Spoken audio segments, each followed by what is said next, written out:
So maybe a first question would be, give us a state of just your tribes. Madison has just been designated in December, Truax Field, as the home of F35A. Doctor, can you start? Give us an overview.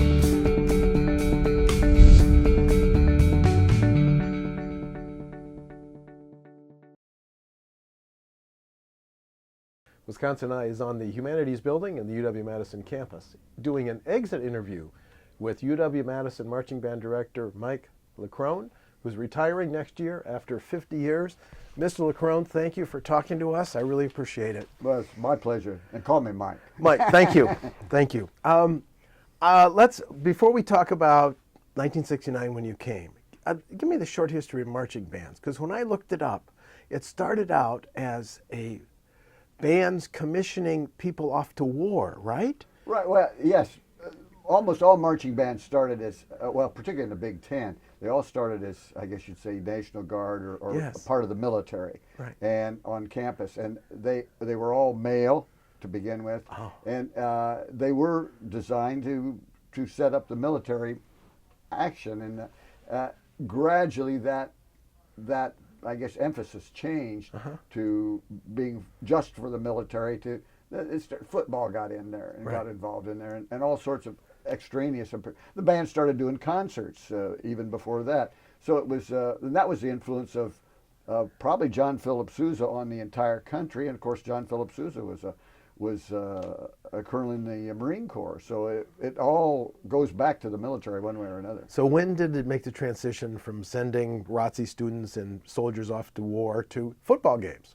Well, that was probably in the 30s when that really started to happen, because football started to rear its head, and people said, well, we need to have groups play. I think the history of the band here is more or less like that. People said, well, we want to have something to add to the entertainment of what the football team is doing. So the band started gradually playing, and then they became pregame shows and halftime shows and fifth quarters years later. So all those things just sort of progressed out of the military idea. But football was certainly very influential, because while all the bands had concert groups on campus, it was the football emphasis that really sort of got, for lack of a better word, I'd call it school spirit. That got it started as part of what the bands were doing. Is that the single biggest, if you were to define, if I were to ask you, what does a marching band bring to the UW-Madison home football game, you would say what? Spirit? Probably spirit. Spirit. The idea of spirit, the idea of enthusiasm, the idea of honoring the school, of being proud of the school. The pride is another good word. I think it would fit in that particular instance. Well, you arrived in the fall of 1969, and I was just leaving to begin my career in that era. And it was an era of Vietnam War protests. I remember, and you remember looking out this window at the National Guard positioned right outside. The mess line was right outside this window, and I would watch the troops stand in line for mess. Many of them with fixed bayonets, and it was.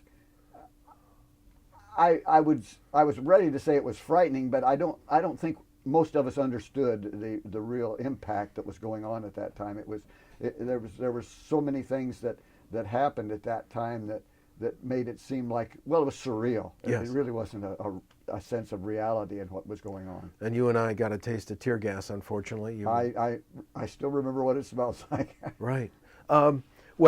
Explain how you came to Wisconsin from Indiana. You were doing what in that state?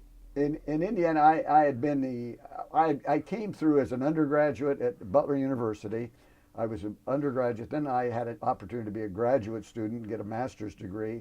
And after that, there was an interesting opportunity. Somebody said, well, we'd like to hire you as a one-year a professor to substitute for a person who's going to be on leave of absence. And I said, sure, why not? I mean, I was kind of in that mode of doing things. That person didn't come back, and they said, well, why don't you just stay on as assistant band director and a professor of, I wasn't a professor then, I was a lowly instructor at that point, but to teach, and that just gradually grew into an assistant professorship, and I became the band director at Butler University. at that point you start to become ambitious, and there were job openings around the Big Ten. I think back in the back of my head, my aspirations were to be a Big Ten band director because I felt the Big Ten at that point was the epitome of what bands were doing. We talked about the growth of bands and where they came from. Well, the Big Ten had a head start on all the other bands in the country, and I felt that was what everyone looked to as a model. And so I applied. Actually, I applied for a couple of jobs in the Big Ten and got the one that's here. And you arrive on campus, and we have the Vietnam War protests. Our team went 3-7. We lost to Ohio State 62-7. Did your impressions after your first semester? Did you have any misgivings, any second thoughts? Because there was so much going on. You know, I was too dumb to have second thoughts. You're ambitious, and you think, well, this is a. I've used the term a couple of times. I felt like it was a sleeping giant. It was like something that it was time to be awakened because there were a lot of things going on. I would say I had a great role model in a man named Ray Dvorak, who was my predecessor, and he had been here for 34 years. At that time, I thought nobody can go 34 years at any one job, but as Ray was a great role model in terms of what he had established as that traditional band. Ray had been here, and when I came, he had retired, and there had been an interim band director, so I came in, and I came in fresh. And so I felt like there wasn't anything standing in my way. I can remember a conversation with Elroy Hirsch, who said, he said, Mike, you can do anything you want to here, except you're not going to have any money to do it with. and then he said, but your hands are free to try to make the band into what you see it happening. And I saw that as not just a challenge, but an opportunity to try to do something. With all the different things that were going on campus, you use the term surreal, and that's an accurate term. Did you inherit a band that didn't have any morale, that had too few members? What did you find when you first convened your first band practice on this campus? Is yes. I inherited a band. I was the third band director in 3 years, so there was no sense of continuity. There was no sense of, well, this is a traditions that we've been used to. Obviously, the morale was low because the football team had not won in, I think it was 24 games. They had not won a game. They tied a couple, but so that was a difficult task to get over. They weren't used to the work ethic that I envisioned them to do, and that was a very, very severe shock to many of their systems. Well, you have a sign on your door to your office door. I lead, you follow, any questions. Any questions. So you brought a new emphasis on discipline that hadn't been part of the band culture? It had been part of Ray's culture, but because Ray had retired, and there was a period of time where that culture had gotten lost. The turnover, as you well know, in a college is fast. 4 years, and anybody who knows anything about what is there is gone. So that's good and it's bad. It gives you a chance to build something, but at the same time, there's no sense of, well, we're used to doing it this way. They weren't used to me at all, and I only half jokingly say that there were literally lotteries out among the students as how long I would last. I think I beat the system. How many band members did you have your first practice? 96. 96.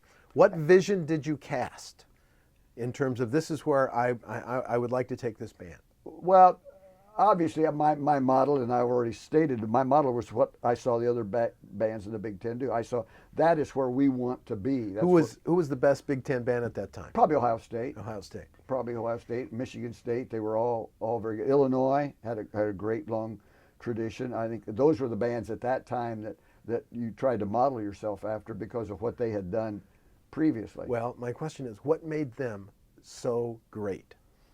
It was that sense of we're going to try to do everything right. We're going to have precision in the step. We're going to play very well. We're going to play at a concert level. We're not just going to play for fun. I mean, fun is a big part of what I do, and I want the band kids to have fun. But they have to understand that before you can have fun, you got to be good, and that was the part they really didn't understand at that particular time. So you had 96, and you got through that first. What? That was 96 when there was no deer hunting season. The deer hunting season, I got people come into my office say, you know, it's deer hunting. We're not going to be at that last game. So They don't do that anymore, no, do they? No, and that's a change in the culture. But it was amazing in those years how many people I would lose because it was deer hunting season. And when they came in and said, "I've got to miss the next two, Coach. It's deer hunting season," or Mr. Director, it's deer hunting season, you would say, "You're out of What? there." Yeah. What are you talking about? Would they be out? They probably would have been, but I somehow coaxed them into most of them into staying because I wanted them to understand that that's more important. And as I told them a number of them, you know, how long is the deer hunting season? I mean, 9 I'm days. asking for one afternoon, and they started to buy into it. They started to buy into that I thought it was important because I thought important. They started to think it was important. Let's talk about, when did you really sense that there was a turnaround on campus for the football team and the band, and it became so much more. We became proud of football team and the band and Camp Randall and all that. 70s, 80s, when? I would say I really sensed it probably around 72, 73 in that era. Only 3 years after you came. Yeah, well, another big factor in what was going on for me and for the band and for the university was Elroy Hirsch came in. And Elroy Hirsch brought an optimism, brought an enthusiasm for what it was. And Crazy Legs. Crazy Legs did not at all believe that it was a problem to be, 3 years without a win. He brought that optimism. And that first year, we won 3 games. And I can still remember the celebration on State Street after we beat Iowa after going, 2.5 years without a win. Right. It was like we had won the Rose Bowl. Like we had won the conference championship. It was one of the most amazing celebrations I've ever seen. That almost was a point where I sensed, hey, there's a group There's a spark here that wants to go on. It took a while for that to catch on with the rest of the state and the rest of the university, but I think 72, I started to feel that the band had confidence in themselves and what they were trying to do. And I had been here for 3 or 4 years, and my system was ingrained enough so that I felt we were getting it. We were getting what I was trying to convey. What do you look for in a band member? Dedication. Dedication. And how many hours a week? Ethic, How many hours a week?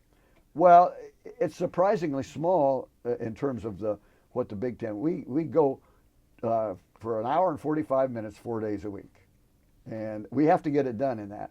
My first year here in 1969, we had 5 home games in a row. Here is a fledgling director who doesn't know anything or anybody, and I looked at the schedule, and I've got 5 football games in a row to do. You have to design 5 halftime programs in a row. In an hour and 45 minutes, 4 days a week. What was the theme of your first one? Do you remember? Yeah, it was a salute to Elroy Hirsch. Salute to Elroy Hirsch.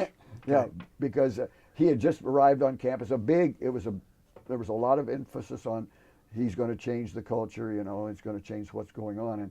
And I decided that, and I can remember doing a formation where we made a stick figure, and I had a stick figure with the legs that went every for Crazy Legs. Yeah, for Crazy Legs. Now, did you design all those halftime shows? Yes, or still do. Still do.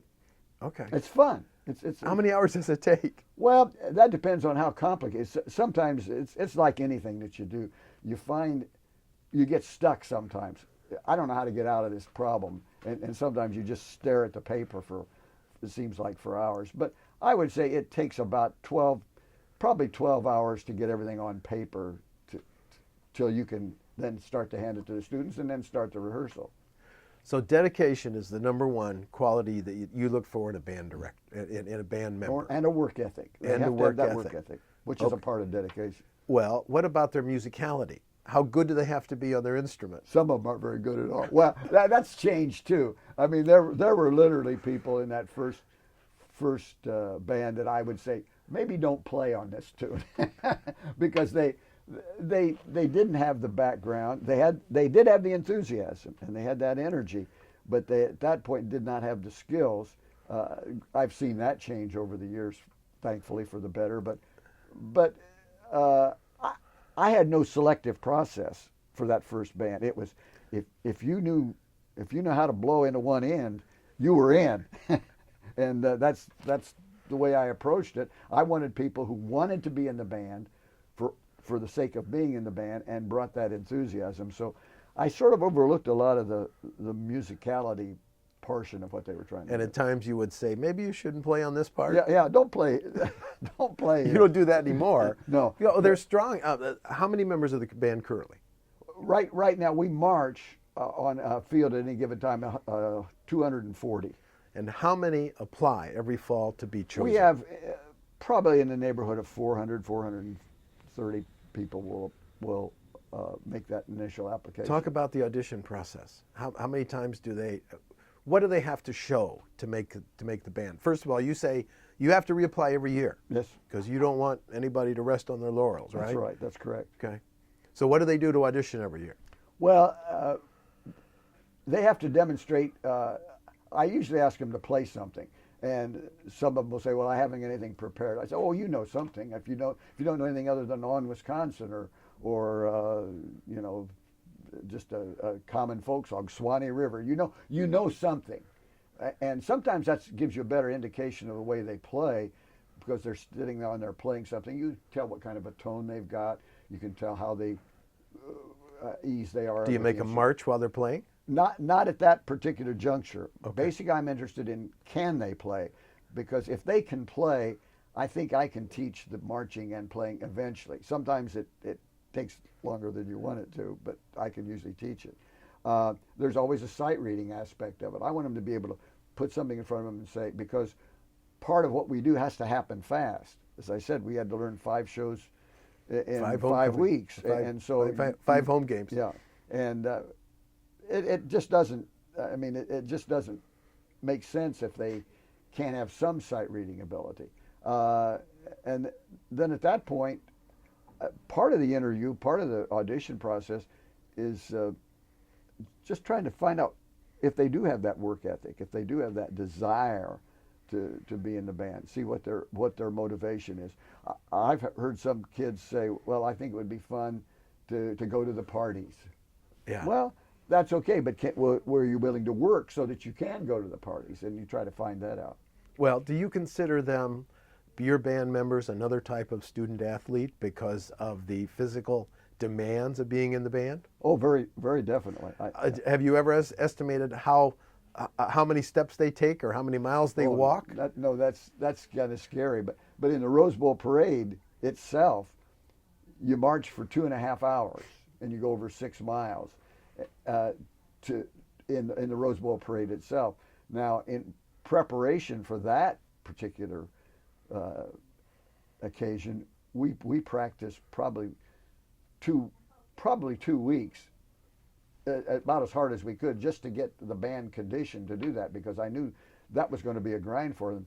You do that, and then you turn around and you do a pregame and a halftime show in front of 100,000 people.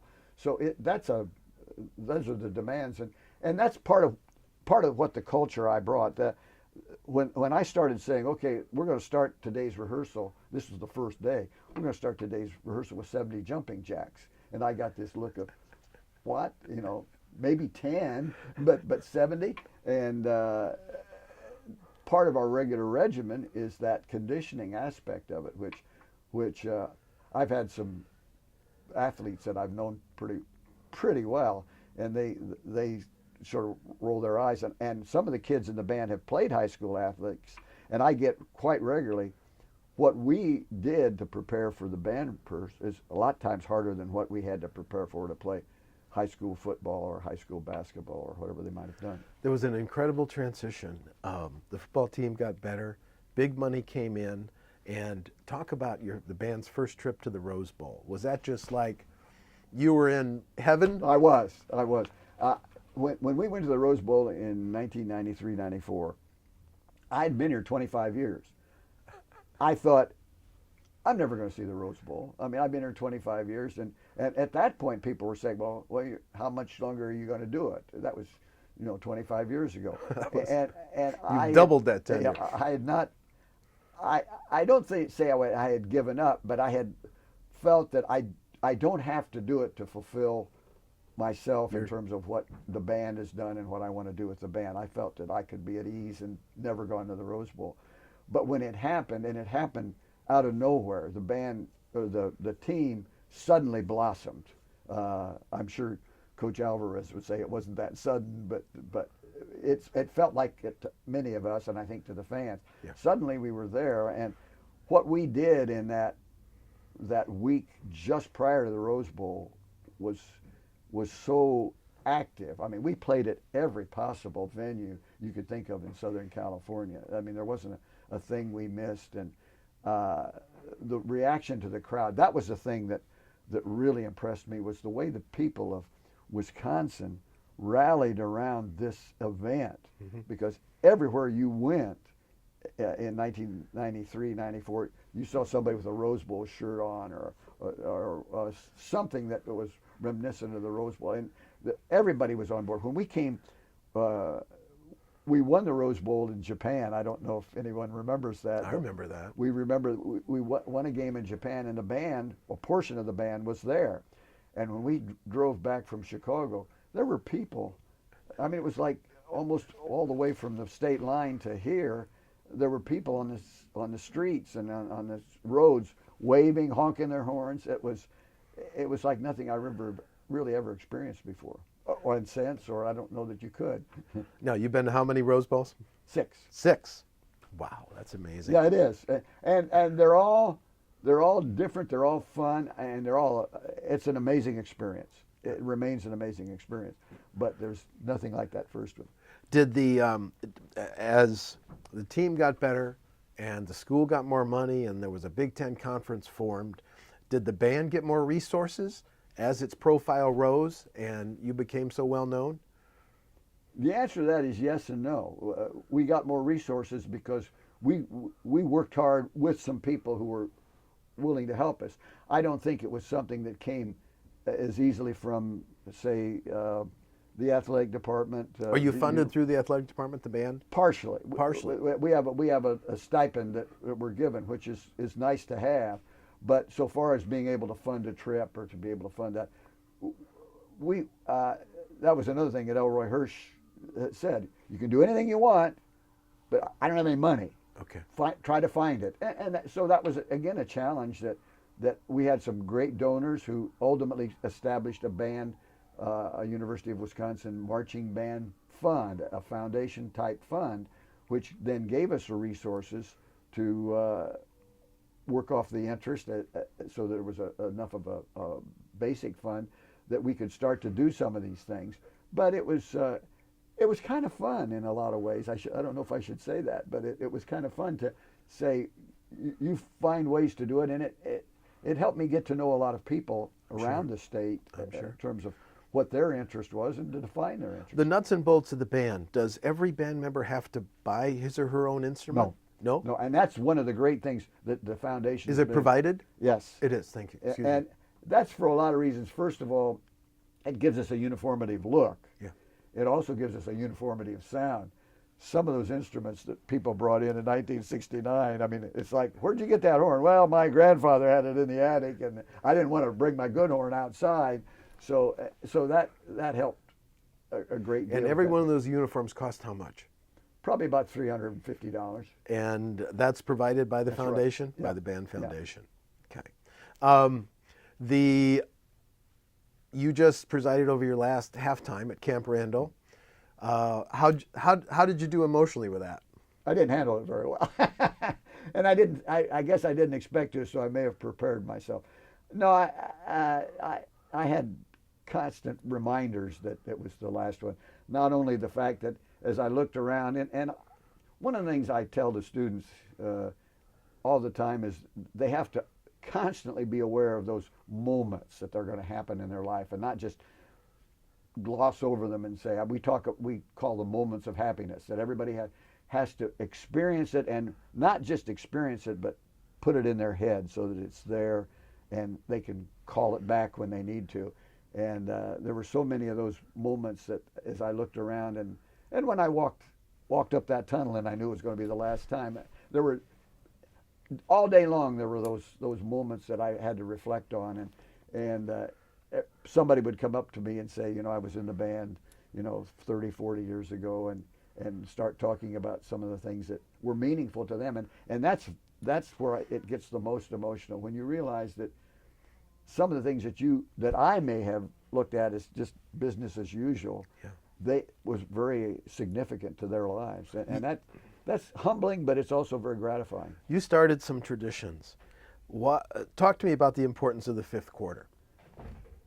Well, the fifth quarter, what I think the importance of it is that it sends a message that no matter what happens during the game, we're supposed to be there to have fun.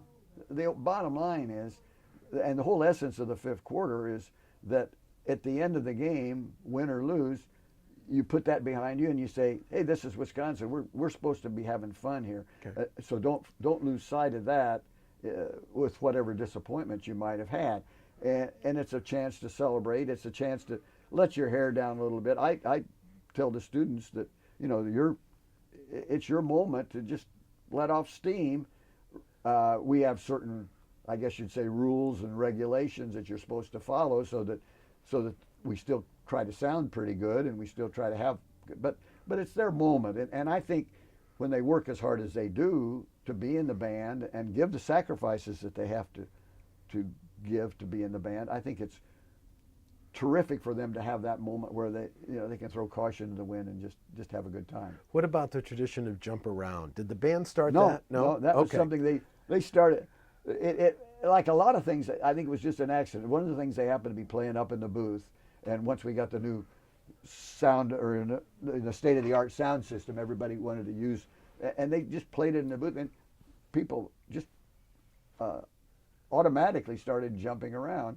And I thought, and I think it's great. It's great for the band too, because they don't have to do anything except jump around. So that gives them a moment where they don't have to provide the music. They don't have to do the chicken or play for the chicken dance while other people are having fun. Right. Now the spring concert has just grown to the point where tickets are hard to get. That must be, is that the culmination of the academic year for you as the band director? Yeah, for me, when the concert ends, and we'll talk about it, that last couple rehearsals that the band has, this is the end. And one of the things I like to say is, this band is not going to exist after Saturday night. This band will never exist again, because you'll never put the same combination of people together. It won't be the same, no matter. It will continue, but it's not going to be the same. This band is gone forever, and that seems to strike a note with the kids in the band. It becomes a very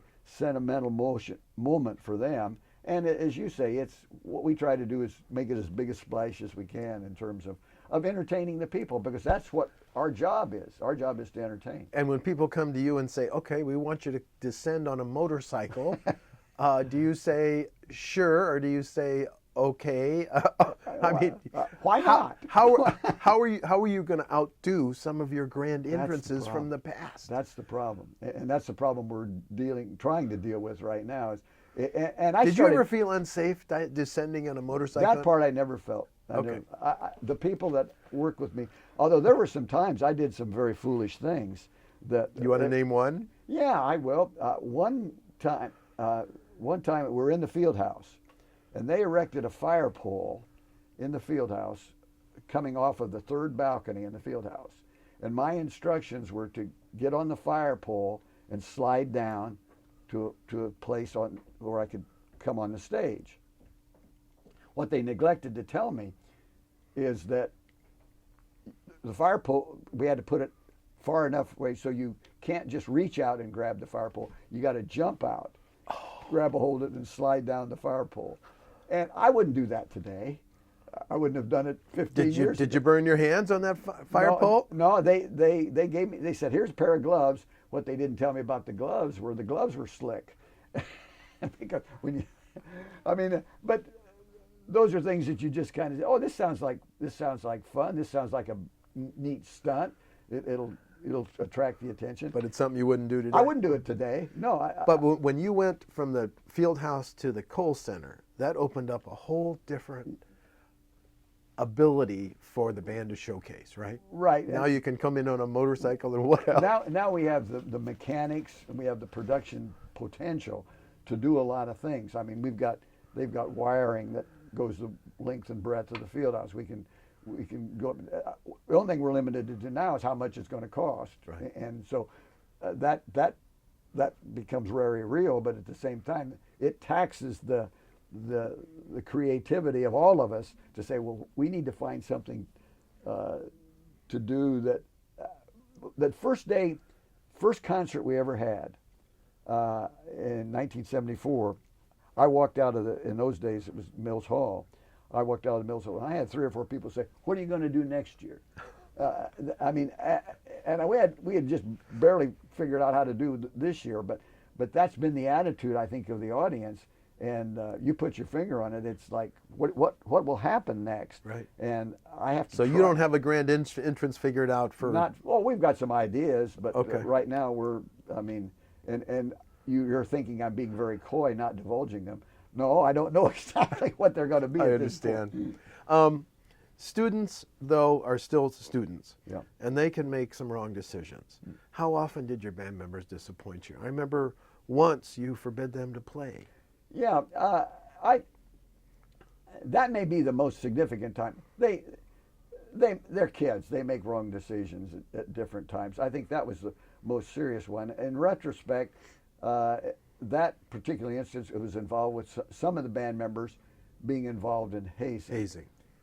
If I first of all, as physical abuse, emotional abuse, it was more emotional, teasing, okay. Teasing beyond the point of just being teasing. And as I look back on it, I probably overreacted to it, and I probably should have sorted things out. But in those situations, you have to make some decisions pretty fast. So I made decisions based on the harshest thing that could have happened. As we sorted things out, we discovered, I was very happy to learn that some of the abuses were not as serious, but they still were abuses that had to be addressed. And I felt like, with the help of the people around here, we addressed them.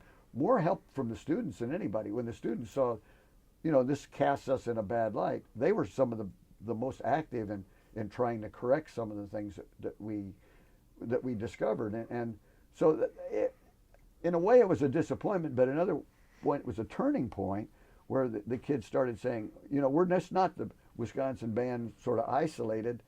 We affect a lot of people, and people are watching what we're doing, and if we don't behave appropriately, it's going to cast a bad light on it. Now, you said when marching bands started in the Big Ten in 1930s, it was male only. Have you got gender parity now in your band? It's pretty close. I would say it's probably, the honest answer is I don't really know what the proportion is. I used to say, back in the 80s when we were first starting, people would say, well, how many women are in the band? My stock answer was, I don't know, because it doesn't matter. And it really didn't. It really didn't matter, because everybody wanted to see.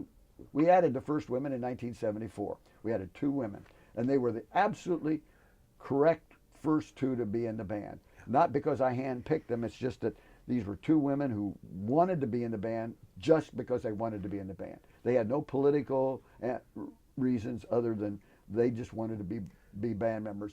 And they took the attitude that we're going to blend in with the otherwise all male group, and they did. It was absolutely. What's the musical heart of the band? The tubas, the drums? Well, the tubas think they are, and then the drums think they are, and and the power of the trumpets. What? Well, it's you can't do. It's like, what internal organ do you want to do without? I understand. You really can't. Every part of it is equally important. But I think it's kind of healthy for the drums to think, without them we'd be nothing, or for the tubas to think. And I let them think that. But I think in reality they understand that we are a group, we are a band, we're a team, and without that team attitude, we don't function very well. Have you seen major changes in the values of band members from 1970 to 2018? Or are they still basically the same They're kids. not that different. Not that They're different. not that different in the way they used to be. I mean, there are some things that I abhor. I mean, their obsession with social media gives me cause for pause because I mean, sometimes they get involved with that more than I think they should have. And my attitude is you got to do your own thinking. You can't let a machine think for you. You got to do, even if you'll not make as good a judgments as the machine may make the judgments. But I think the basic attitude is really the same there. My kids, the kids that I get, and you have to understand, I get a better kid than almost any other thing because first of all they're selective because they're at the University of Wisconsin. Yeah. That makes them a special kind of person. Then I get another selective part of it because they've done the work that it takes to be a member of the band and to excel. And so I've got a sorting process that really works. You do, which means you must have helped your band members make decisions that help influence their career choices. So when you impose on them this discipline and the regimen, then they begin to sort out and make decisions that help them in their future careers, correct? I'd like to think that. I think one of the most gratifying things about the last few months is the letters that I've gotten from people who were in the band 10, 15, 40, 50 years ago. And one of the themes of many of the letters is, you changed my life. I didn't. I just put them in a situation where they had to make some decisions that then changed their lives. But I was just in a nice place where they had to make. I forced them almost to make some decisions. And if you don't, I keep using the work ethic theme. But if you don't have a work ethic, you're not going to survive in this band. You just won't survive. And that, because I enforced that on them, they give me credit for giving them something that they had, because if they wouldn't have had it, they wouldn't have been able to follow through and do all the things that I requested or required of them. Now, you're also leading the band for the basketball games and hockey games. How is your music selections different for those venues? Well, in many cases, it depends on what shows up for the game. We keep a library of about 150 tunes. And of varying difficulty and of varying, I guess you'd say, styles and structures. And when I get to a game and I look around and I say, gee, the trumpets aren't very good tonight that showed up for the ball game, then I have to play some tunes that are easy for the trumpets to play. Same thing would be with the trombones. And I so know you don't know who's going to show up for a basketball game or a hockey game? Early in the season, I don't. As we get later into the season, then it starts to gel into things. But right now, the band is playing basketball, men and women's. They're playing hockey, they're playing volleyball, and they're doing marching band. Are you leading all those? No. I only lead the basketball and the hockey bands. Okay. But they're students. And with all those activity going on, what we do is we say, you are required to attend X number of games, whatever number I decide after I look at the whole schedule. Right now, we've become a little more sophisticated in that we have all the mechanics and the computers to project who's going to show up. Yeah. But in the early days, it was literally, I walk in and say, what do we got? And let's see what we can play today. And that's the way it was. It's a little bit that way now because we do have a sign-up sheet, and as I go to the basketball game, I'll have an idea there's going to be 60 people, 10 trumpets, 15 trombones, whatever it is. But I'm still not always sure what the ability is, and that gets revealed after a few tunes that you play. You're also a music professor. Let me ask you this. Is music as valued in America in 1918 as it was in the 1970s? 10,000-foot question. I don't think it is. And I say that hesitantly and sadly. I don't think it's as valued because it washes on us so much. I think that constant supply of music has watered it down a little bit. I truly think that. And so there's not the impact songs, the life of a musical entity is very short as compared to the way it used to be. People would be on what they called the hit parade. It would be on for weeks and weeks and weeks, Yes. and you'd maybe even grow annoyed with the piece after a while. Now, it happens very fast, and it comes and goes.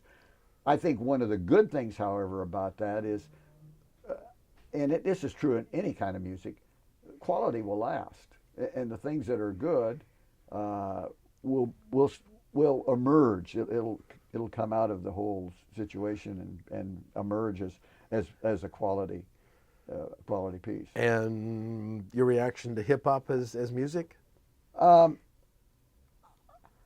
I like it when it's inventive. Okay. I think, and it's like rock and roll when it first came out. Rock and roll had a lot of critics, rightly so, because it wasn't very inventive. I mean, when I don't think they tried to sometimes use shock value as opposed to creativity, and that's when it starts to bother me. I've heard some hip hop. Well, I think a good example is Hamilton on stage now. Tremendous show. Yeah, well, Tremendous show. That's creativity. You've seen it, right? No, I haven't, but I I've seen have. a lot of excerpts of it. Oh boy, it's wonderful. And I plan to go. I was hoping maybe with this Bull King I could find a way to weasel a ticket, but it probably will happen too fast. But I plan to see it, and I've had friends who see it, and I've had friends who've brought me clips of it, and It's brilliant. and what I've seen, and I do have the CD, and you're right, it's creative. Yes. And it's hip hop, so I'm not going to condemn a genre because it's this or rock and roll. I like certain country music, and I have colleagues in the School of Music who say, country music, what are you the twangy thing? Well, yeah, but there's some very creative things happen There are. in the field of country music. The same thing's true of jazz. There's a lot of trash in jazz, and a lot of people played on the fact that people thought jazz was this artistic idiom, and it can be, but sometimes it isn't. But sometimes they accept, well, it's jazz, so it must be artistic. I don't buy into that. And I try to get to, that's one of the things I try to get the students to do, is to make judgments based on the worth of thing rather than just the initial reaction to it as being something they like or don't like. What's the band budget in a year? Probably about $200,000. $200,000. Okay. You made the decision after 50 years to retire. You're going out at the top of your game. You also made a decision to not be part of the selection committee for your successor. Why? Well, for a number of reasons. First of all, I don't want whoever is selected to feel like they've got me looking over their shoulder, and I think that was very important. That when I came in, Ray Dvorak was as great a guy as I could possibly want for a mentor, but I don't ever recall him saying, you should do that, or why didn't you do that? He never said that to me at any time, and I really respected that, and that sort of played in my mind ever since. I think from the band kids' standpoint, they have to realize that there will be a change. There's going to be a change. Whoever it is isn't me, for better or worse, and they're going to want to do things differently than I do, and I don't want them to feel that I was influencing it one way or another. And so I felt like the best thing for me to do is to be clear of it, and that way I can't really be blamed or or praised, either way. What toll has being a band member taken on you physically? I mean, you're out there with the band. You on home games. You walk to the. Is that the reason you're so skinny? Well, no, because my dad was not any. I look like a heavyweight compared to my dad, and as my mother too. They were both very. What did your dad do? My dad was a band director. Band director. Yeah. And the first instrument that you picked up was what? Well, the first instrument I really played seriously was trumpet. But before I got to trumpet, my dad started me playing drums because as he said, I wanted to wait till your teeth got in, your permanent teeth got in before I put you on trumpet. And so he had me playing drums so I could rhythmically get some feel for what the rhythm was. Okay. But he was a huge influence, obviously. The great thing about my father was he was a great musician, but he didn't want me to follow in his footsteps because I was his son, and he had had some musical success. And he insisted that I explore every other possible job potential that I had an interest in. And I did, and I kept coming back to music, which I think pleased him. But at the same time, he insisted that I not just go into music automatically. Do you think Wisconsin residents are aware of what the UW-Madison contributes to the state of Wisconsin?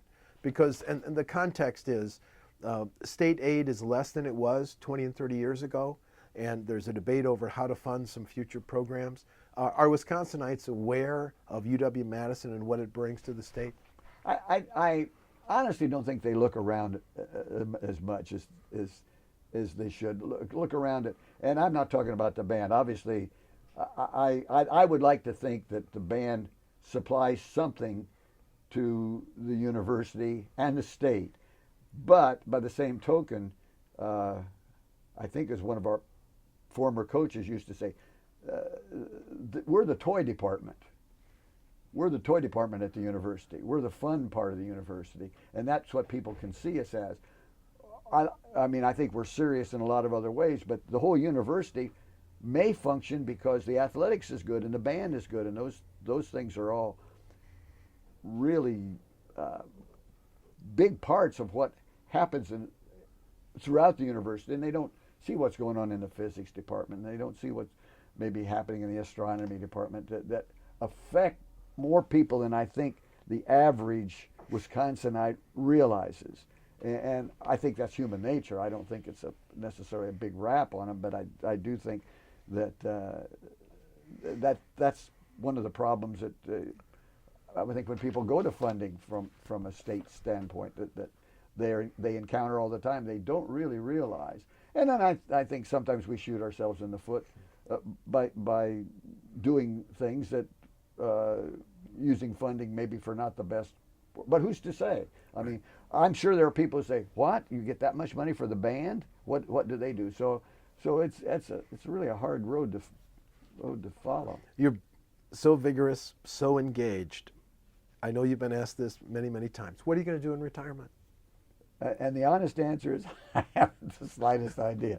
I've been asked that a lot. This all happened relatively fast. I could see it coming, but once I actually announced and said, it's been I've been busy with the band, I've been busy with all these things, and I haven't had a chance to stop and reflect. I would hope that I can do something to help the university. I would hope that I stay active in music for my own pleasure. Are you going to stay on the faculty? I will be on a year's leave of absence. Okay. Which basically means they want me to spend a year cleaning up the office, and then the year after that I will be full retirement. So I will not officially be a part of the active faculty. I will be doing so. I am assuming that part of that means I will be doing some things for the alumni. I will be doing some. I have done a lot of Founders Day speeches over the past, and I enjoy doing that. I enjoy going out into the community and talking about the university. And as I tell people who sponsor the speech, I don't know anything except the band, so you're going to hear about the band. That's the only thing I can talk about. But a lot of people like that aspect of it, that you're not talking about fundraising. But if I can lend a hand in that respect, I would be pleased to do it. I have a lot of, like everyone else, I have shelves full of projects that I've never completed, and this may offer me that opportunity. Well, you must look back over 50 years with joy, satisfaction. Just to sum it up, 50 years of, finish that sentence. 50 years of, I would say enjoyment. 50 years of enjoyment, with all the peaks and valleys that go with that. 50 years of of satisfaction, because I feel like we're better than we used to be. I feel like we can still get better, and I think that's a sense of satisfaction that the end of the road hasn't come. It's come for me, but I hope I've instilled that work ethic in the future band members, whether they be in the band now or to be or whatever it might. And your word of advice for the next band director, whoever she or he is? Be yourself. Be yourself. Yeah, yeah. And I know people shake their head at some of the things I've done, and I mean, who else would ride an elephant into Camp Randall Stadium? And I'm sure people are embarrassed by some of the things I've done, but that's me. So you never gave it a second of thought to ride the elephant into Camp Randall? Never gave it a second thought. Okay, well, why don't we leave? Go ahead. Well, I was going to say it's only half a joke. I am the first man to ride an elephant into Camp Randall Stadium. I'm also the last man to ride a camp, because after what happened to the elephant, it's never going to happen again. I understand. Okay, let's end it this way. You ready to do varsity? Sure. Varsity. Go ahead. Varsity. Well, the arm swing doesn't come yet. Varsity, varsity, you-rah-rah, Wisconsin. Praise to thee we sing. Praise to thee, our alma mater. Now. You-rah-rah, Wisconsin. You-rah-rah, Wisconsin. You-rah-rah, Wisconsin. You-rah-rah, Wisconsin. What a great ending. And thank you so much. My Mike pleasure. Leckrone. Good luck. Thank you, my friend. Thank you. you.